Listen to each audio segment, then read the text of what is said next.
disebutkan di dalam hadis ini. Nah, ada hal penting ayyuhal ahbab. Ketika dijelaskan Dajjal, ada diambil dari kalimat dajjala, artinya adalah kadzdzab atau Dajjal adalah orang yang suka berbohong. Ya, dia adalah makhluk manusia atau makhluk yang diciptakan Allah Subhanahu wa taala, cuman dia bakal menyebarkan kebohongan di seluruh permukaan dunia ini. Yakdzib 'alan nas, dan fitnah terbesar yang bakal diujikan Allah kepada kita sebagai umat Nabi Muhammad sallallahu alaihi wasallam adalah fitnah turunnya Dajjal. Ya. Sebab fitnah, permasalahan, problematika, cobaan, ujian yang Allah berikan kepada kita dalam kehidupan dunia ini banyak, hadirin. Banyak. Tapi terus terang kata Rasulullah, fitnah terbesar untuk umatku adalah fitnahnya Dajjal. Maka kata Nabi, akan aku berikan kepada kalian jalan keluar. Ya. Kalau kalian lakukan ini, insya Allah kalian akan terselamatkan dari fitnahnya Dajjal. Apa itu ya Rasulullah? Membaca setiap malam 10 ayat daripada suratul Kahfi. Ya, 10 ayat pertama dari suratul Kahfi kalau kita rutinkan dan kita lazimkan, walaupun Dajjal di depan kita, kita nggak bakal kemakan fitnahnya. Kita nggak makan tertipu dengan fitnahnya Dajjal, ayyuhal ahbab. Maka di sini Rasulullah mengajarkan kepada kita, sebab kalau turun Dajjal banyak umat manusia yang tertipu. Dan Dajjal ini memiliki gelar Al-Masih dan juga gelarnya Al-Masih. Sama dengan Nabi Allah Isa. Kalau Nabi Allah Isa gelarnya Al-Masih. Apa perbedaan Masih Dajjal dengan Masih Isa bin Maryam? Dijelaskan, kalau Al-Masih untuk Nabi Allah Isa, sering kita bilang Isa Al-Masih. Al-Masih dinyatakan kana yamsah ala wajhil ard.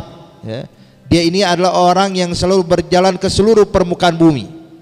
Sehingga Nabi Allah Isa alaihissalam, beliau ini nggak pernah menetap di satu tempat, selalu jalan. Makanya antum kalau dapatkan kisah Nabi Isa, jalan bersama kaum Hawariyin kemari, jalan bersama orang Hawariyin ke tempat ini. Artinya memang selalu berjalan untuk berdakwah di jalan Allah Subhanahu wa taala.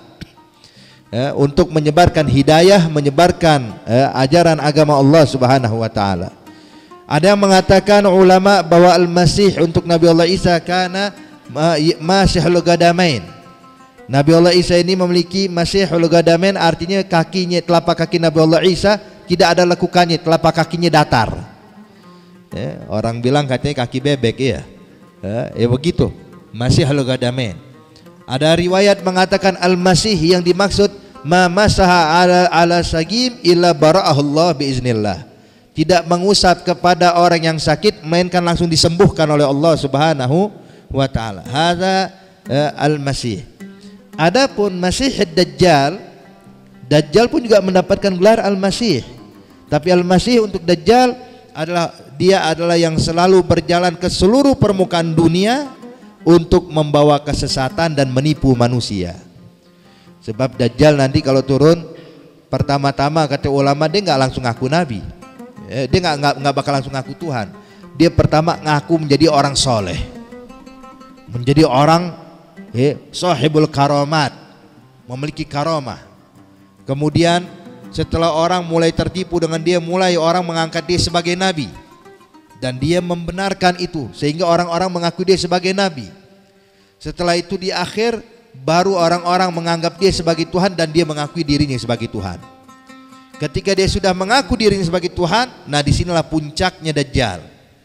Dia bakal berjalan ke berbagai macam penjuru dunia, kecuali kata Rasulullah, kecuali kota Madinah Al-Munawwarah dan kota Mekah. Ini nggak bakal bisa dimasuki oleh Dajjal. Jadi kata dalam riwayat hadis, hadirin, di Asyrati Sa'ah, hadis yang menjelaskan tentang tanda hari kiamat, Dajjal nanti bakal datang bawa pengikutnya, ingin masuk ke kota Madinah Al-Munawwarah. Tapi begitu sampai Haramul Madinah, ternyata kota Madinah sudah dijaga oleh para malaikat Allah, sehingga Dajjal pun gak bisa masuk. Ya. Maka Dajjal berkata, ini Nabi ngucapin Pak 14 abad yang lalu, ya. 14 abad yang lalu Nabi cerita tentang ini. Dajjalnya belum turun, tapi Nabi udah memberikan cerita secara detail. Tahukah apa kata Rasulullah?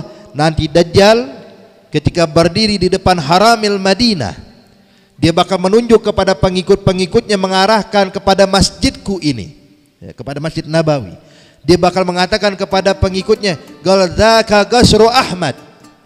Dia bilang itulah istananya Ahmad. Perhatikan ucapan Rasulullah. Zamannya Nabi Muhammad, Bapak, masjid yang ada di zaman Rasulullah terbuat dari apa sih? Batangnya dari batang kurma, atapnya dari pelepah atau daun kurma. Nggak nunjukin istana ya, tapi kalau sekarang coba lihat. Jadi kalau lihat Masjid Nabawi kayak istana nggak? Ya. Nabi dia bilang waktu Dajjal menunjuk kepada Galdzaka Qasru Ahmad, itu dia istananya Ahmad. Artinya apa hadirin? Saat ini sudah mendekat bagi kita semuanya. Maka jangan kita remehkan. Dajjal nanti bakal memonopoli semuanya, ya. Makanan, minuman, ekonomi dia pegang, sehingga umat Islam bakal dipersulit di seluruh penjuru dunia. Maka saat itu sampai, ya, tidak ada makanan yang bisa disantap oleh umatnya Rasulullah SAW yang beriman kepada Allah. Semuanya diambil. Dajjal hanya membagikan makanan kepada pengikutnya.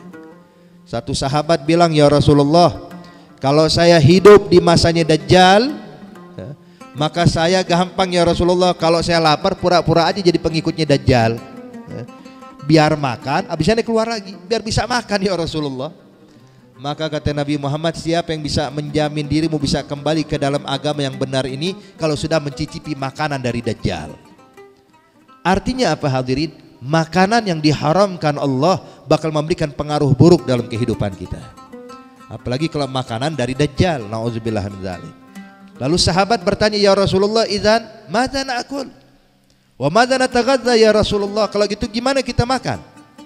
Apa yang bisa membuat kita bisa bertahan hidup ya Rasulullah? Kata Nabi Muhammad, kalau orang yang beriman, kalau mereka lapar cukup membaca tasbih. Ketika mereka bertasbih, hilang laparnya, hilang hausnya. Ya. Kita kalau baca tasbih udah hilang belum lapar kita? Belum hilang. Ntar kalau puasa ente nggak usah bingung, nggak sahur nggak apa-apa, yang penting baca tasbih aja. Lapar nggak? Lapar tetap. Tapi kalau umat Rasulullah di zaman tersebut hadirin, ketika ditanya bagaimana menghilangkan dahaga mereka ya Rasulullah, bagaimana menghilangkan rasa lapar mereka ya Rasulullah, kata Nabi bitasbih, dengan membaca tasbih. Dan subhanallah, ada memang orang-orang saleh ketika mereka berzikir merasakan manisnya dan nikmatnya zikir tersebut, sehingga hilang rasa laparnya, hilang rasa hausnya. Ada para aulia, para salih.